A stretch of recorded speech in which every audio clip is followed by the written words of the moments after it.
वंदे पुरुषोत्तम। आलोचना प्रसंग भाग 4 से 27 सितंबर सन 1942 की श्री श्री ठाकुर जी से वार्तालाप। आज तीसरे पहर में श्री श्री ठाकुर केष्टोदा के साथ बाहर घूमने निकले। उत्तर दिशा की ओर जा रहे हैं। गोपाल राम मुखोपाध्याय के घर से थोड़ा आगे बढ़कर श्री श्री ठाकुर ने व्यथित स्वर में कहा, गोपाल के घर की तरफ देखने से बीच बीच में एकाएक गोपाल की बात याद आ जाती है। माँ के संबंध में तो हमेशा दिल पड़ता ही है। व्यथा की एक भी बात स्मरण आने पर उसके साथ और भी पुरानी 10 बातें याद आ पड़ती हैं।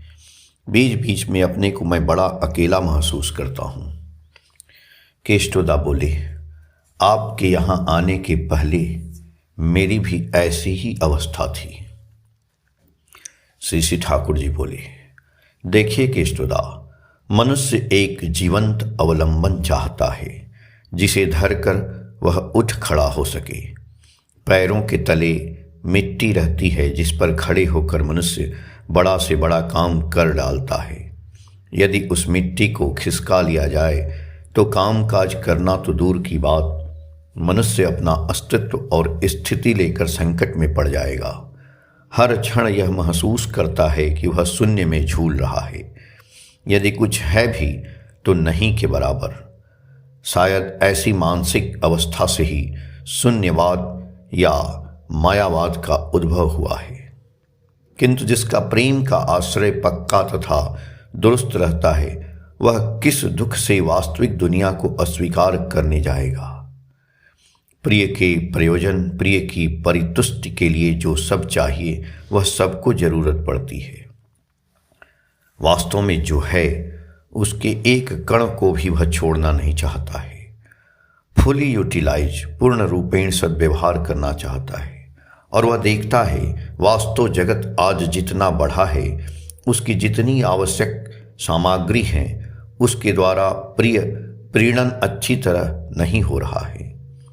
हर विषय में और भी अशेष उन्नति की जरूरत है। इसके फलस्वरूप आती है अनुसंधित्सा, जिज्ञासा भाव, गवेषणा और नए नए उद्भावन। इस प्रकार कल्पना को वह यथार्थ रूप देता है। यथार्थ को स्वप्न विवेचना करना तो दूर की बात, जब तक वह शुभ स्वप्न को यथार्थ नहीं कर छोड़ता है तब तक उसे कुछ भी अच्छा नहीं लगता है। और यही है जीवन। इस मनोभाव के द्वारा सिर्फ विज्ञान की उन्नति नहीं होती, बल्कि हर विषय की उन्नति संभव है। बातें करते हुए श्री श्री ठाकुर कारखाने के सामने आ पहुंचे। एक कुर्सी लाई गई, उस पर वह दक्षिणास्य हो बैठे। उस समय बेला बीत चली थी। पश्चिम दिशा में सूर्य अस्ताचलगामी था। उसकी रंगीन आभा चारों ओर प्रकृति में फैली थी। श्री श्री ठाकुर का चेहरा बड़ा सुंदर दिख पड़ रहा था। उस सूर्य की लालिमा में प्रशांत माधुर्य से वे भरपूर हैं। निकट ही कुछ बंदर क्रीड़ा कर रहे हैं। उस ओर श्री श्री ठाकुर स्नेहपूर्ण दृष्टि से अवलोकन कर रहे हैं। सभी आसपास में जमीन पर बैठकर उनको निहार रहे हैं। केष्टोदा श्री श्री ठाकुर के निकट बैठे थे।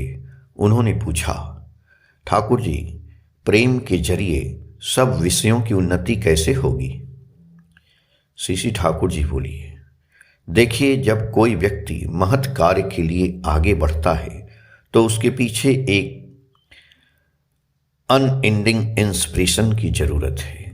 यदि ऐसा नहीं होता है तो पग पग पर बाधा विघ्नों को ठुकराते हुए जीवन में सफलता नहीं प्राप्त कर सकता। सारा जीवन तपस्या के ताप में अपने को लगाए नहीं रख सकता। थोड़े में ही क्लांति आ जाती है, अवसाद आ जाता है। धीरे धीरे वह विश्राम की ओर मुड़ जाता है। सोचता है खाते पीते रहना ही अच्छा है, उतना झंझट मोल लेने से लाभ ही क्या।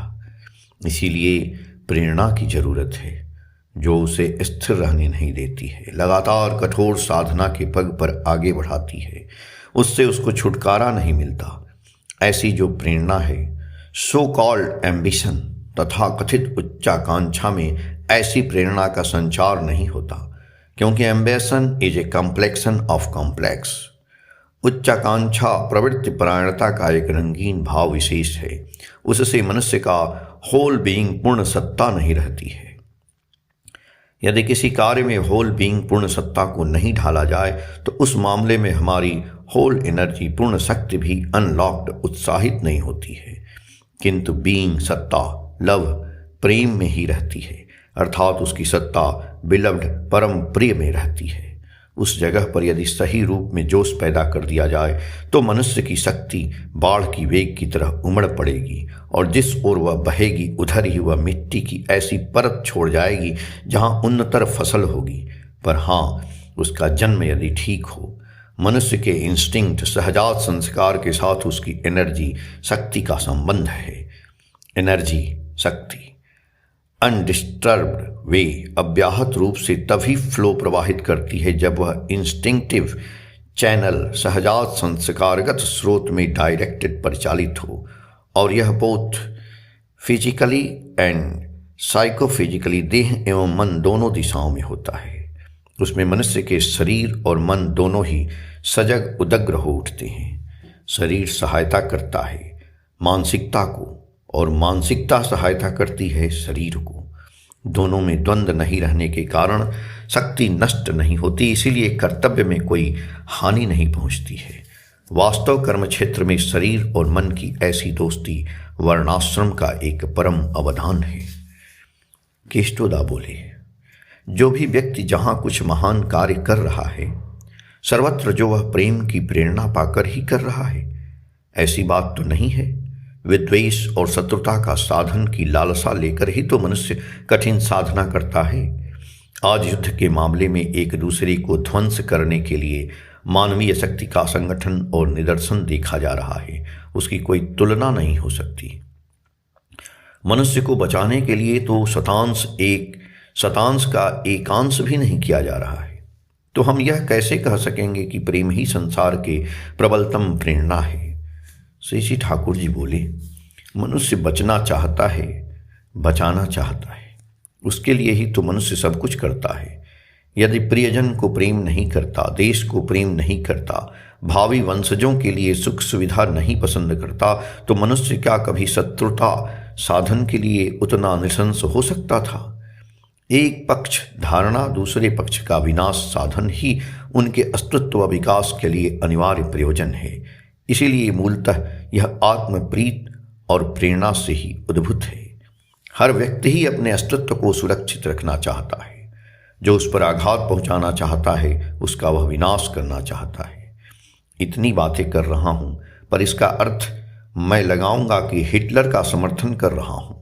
उसकी भूल यही है कि दूसरे को मारकर जर्मनी का विस्तार चाहता था।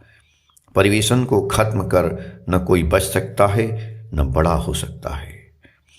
ऐसी जो प्रचेष्टा वह सबसे बड़ी भ्रांति है। इससे बढ़कर अज्ञता दुनिया में कुछ भी नहीं हो सकती है। विधाता तथा प्रकृति के दस्तावेज में कभी भी अपना क्षति साधन की बुद्धि का समर्थन नहीं मिलता है।